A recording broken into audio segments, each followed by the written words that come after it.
Brown girl fields many questions. If you want to know what we are, whose body parts are scattered to the winds, dispersed as heirloom seeds into the beaks, stomachs, and droppings of migratory birds, broken through our clear film of rage to leaf and fruit, no matter what the territory or terrain, in which you may indicate a hearer of unspecified identity, a second-person narrator, such that the you is really meant to be an I, a we, regardless of whether the hearer, onlooker, or reader wishes to be included or addressed. In which no may indicate awareness through observation or inquiry, having information concerning, having a personal experience of. In which the English we is crude, lacking in the specific exclusive and inclusive distinctions of the Tagalog tayo and kami. In which what is a pronoun choice you might find curious, not who, which indicates personhood or personified thing, but what, as in concept, as in phenomenon, as in the object you already believe the we is. In which if is the operative word, the contingent term, in case that, on the condition that, despite the possibility that, even though. Here are some questions you may try to consider. What's it like to be collected and shelved by people who say they dig your island oriental tropical look, your dark lidless eyes, your endless straight black hair?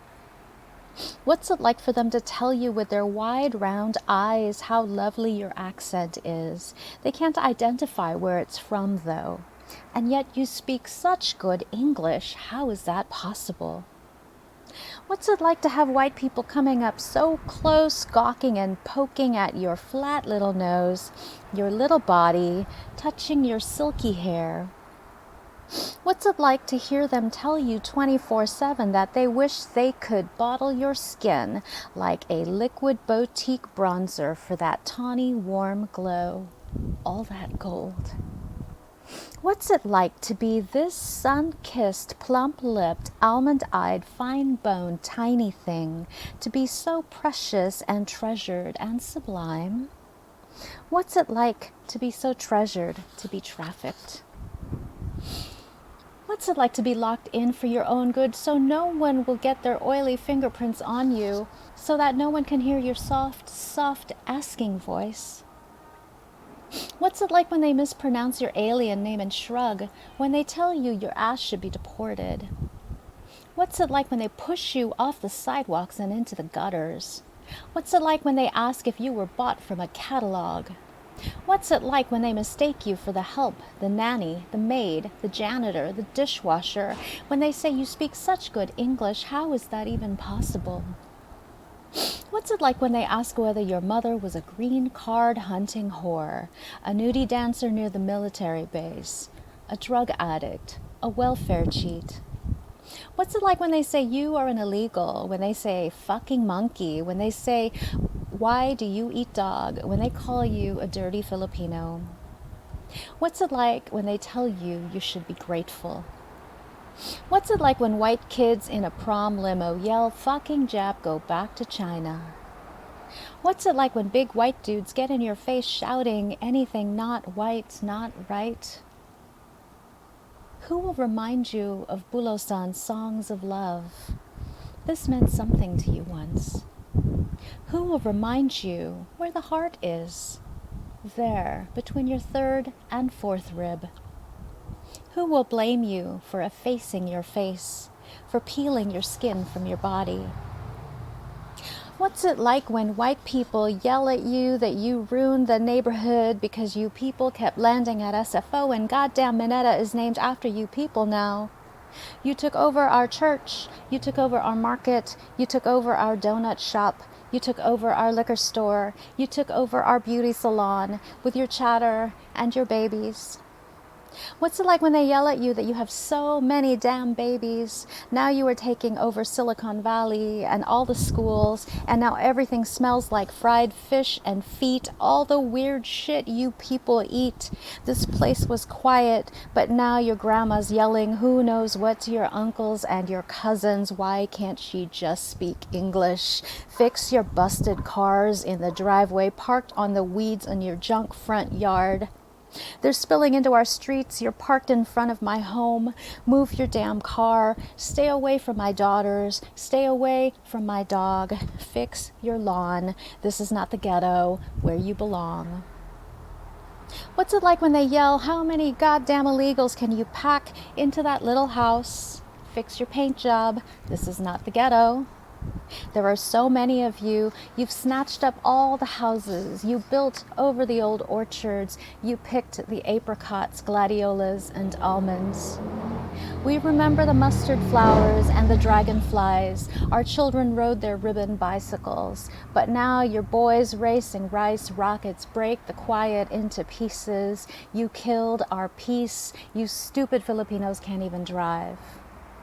What's it like when they say your boys are hoodlums and your sisters are indecent, all your girls are whores? Just go back to where you came from, go back to where you came from, go back because you don't belong here, because we never wanted you in our neighborhood.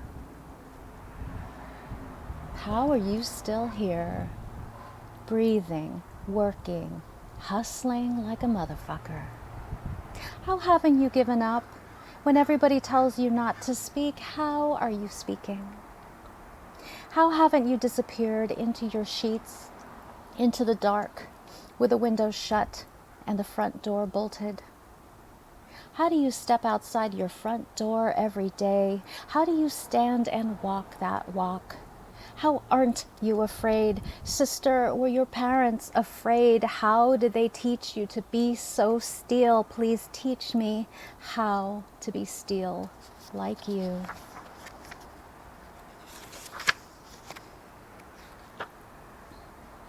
Brown girl, beginning. Dalaga. The breaking begins before you have words for it. Before skinning your knees on sidewalks, riding two-wheelers, before coloring books and peachy flesh Crayolas, before Hello Kitty and Disney princesses, before applying your mom's Avon lipstick behind the locked bathroom door, before unearthing your dad's Playboy magazines at the back of his closet, before your Barbie doll's first girl-on-girl action. They are already breaking you. When your uncles kiss you too close to your lips and inhale you, it doesn't matter how boozy and pomaded, how tobacco stained, or how much gold they're flashing, how much unbuttoned chest hair, aftershave, and body funk. You must allow them to handle you fast at the waist. Be a big girl squirming on their laps and bulging crotches. You are to sit still and smile. When they marvel at how you've grown, dalaga na. You learn you are to say, salamat po. Bleed. This is how it began. When I was 7, I never knew that ladies' hands could hold hammers and hurt. When I was 8, they told me to stay in the shade. They told me no man would ever want a dark, igorot girl so dirty. When I was 9, I learned I should smile at all the men who told me I was pretty. When I was 10, I learned to flip my hair, to roll up my skirt at the waist. When I was 11, they told me my legs were fat, my knees so black. When I was 12, they said, in front of company, Iha, you should be bleeding na. Tomboy. When I was 12, I wanted sharp, pressed suits. David Bowie, Modern Love. I wanted those cheekbones. I wanted to play electric guitar, slung low between my legs, pointing to heaven and wailing. I wanted a motorcycle jacket and rockabilly hair. I wanted dragon ink to ribbon my arms, Japanese, whiskered, breathing fire. I wanted cowboy boots and a big-ass black Stetson. On Saturday morning, my dad would call from under his Mustang, 64 and a half with Alabama plates. I'd wear his old shirts. I'd hand him each greasy tool, one by one. He'd nod. That's my boy.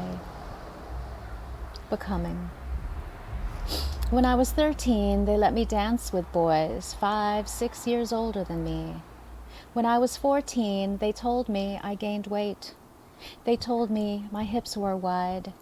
When I was 15, they told me I should be a wife by the time I turned 21.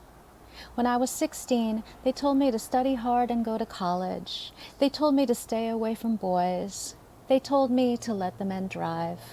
They told me to wait. When I was 17, they told me I must give my parents grandkids. When I raised my eyebrows at them, they told me to do as they say. They told me a lady does not talk back. They told me a lady always obeys. Cut. After I stopped wearing skin-tight backless lycra mini dresses and black cherry lipstick to class. After rolling my eyes and crying a lot, I learned to say fuck you. I set my ex-boyfriend's stuff on fire. I scared the hell out of my roommate, who'd been playing house with some old ugly white boy. He drove a shiny car. He bought her shiny things. They convinced me to douse the flames, just ditch my ex's stuff in a public locker downtown. When I cut off all my hair with blunt scissors in our gray basement apartment bathroom, swilling Absolute, blasting The Cure's Disintegration on my boombox. No, I never cut myself.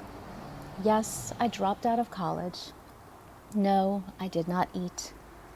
When I wore nothing but the torn up black 501s that lived on my bedroom floor, 10i secondhand Doc Martens, some old black t-shirt, when I learned to chain smoke, when the black circles appeared under my eyes, when I became too old to run away, I just stopped calling home.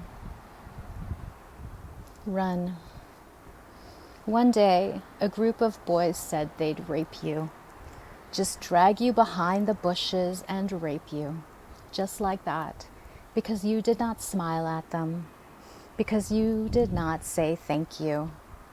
The threat was so artless, and this is when you knew it was idle. Dumb boys puffing out their chests because there was nothing else to do that day. Who knows what they were waiting for you to do? When you told them that they could go fuck their mothers, among other things, you could see the fraying, those thinning tethers to manhood, that thing that tells a young man to weep is weakness. Some tears fell. They weren't yours. Nobody touched you that day. Not a hand on your motorcycle leather, your fishnet thighs, your shaved skull. Your eyeliner never smeared or ran. You never ran. And even today, you tell this story only in second person.